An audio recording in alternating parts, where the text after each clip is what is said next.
Tuloy-tuloy po tayo sa pamilihan sa mutya ng Pasig Mega Market. Tingnan natin ang presyo ng mga bilihin at pakinggan ang damdaming anawin mula naman kay Nolan Ariola.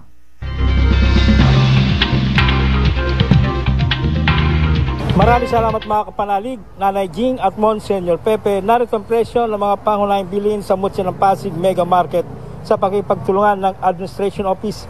Natiling nasa 30 piso ang pinakamurang bigas hanggang 58 pesos kada kilo sa local rice.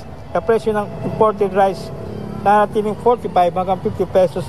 Sa presyo ng kaning baboy, kasim 360 hanggang 380, liempo 420 hanggang 440, manok 200 pesos kada kilo. Sa presyo ng mga isda, bangus 220, tilapia 120, banak 200 pesos, bakuko 200, tamban 100 pesos, tiwas 180 pesos, bakoko 260, dalagang bukid 260 pesos kada kilo, alumahan 280, galunggong 300, dilis 160, pampano 380, sapsap 300, sasahasa 300 pesos kada kilo, lapu-lapu 360, matambaka 280, torsil 200 pesos, salay-salay 320, sarmolyete 240, bisogo 300, yellowpin 300, tambakol 300 pesos kada kilo, talakitok 300, tuna 460 pesos kada kilo.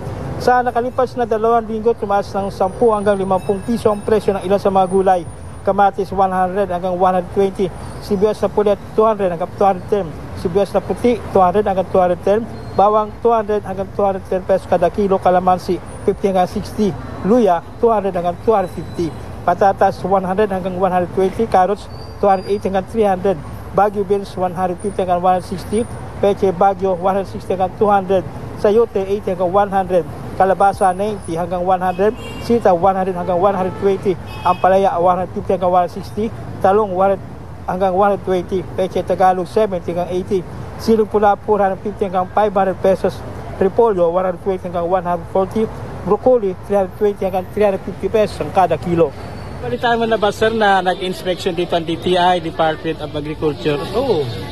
Ano ang may tutulong ng kanilang nilagyan pag-monitor sa mga palengke? Gaya nito. Siyempre, hindi sila mag-overprice.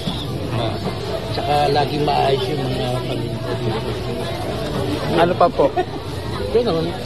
Kaya nga marami dumadayo dito mag-lock ng Ay, kita na ba TV? Tumulong sila para mapababa yung presyo ng paninda, para hindi nagsasuffer yung mga tindero din at mamimili. Kasi namumuhunan din sila eh. At tapos yung mamimili, paano pa maka-afford ng pagkain kung pagkamahal-mahal?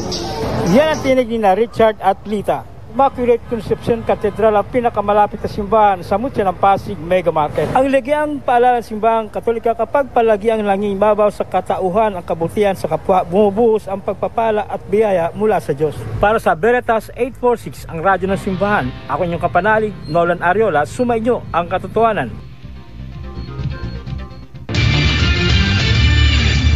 Veritas Pilipinas.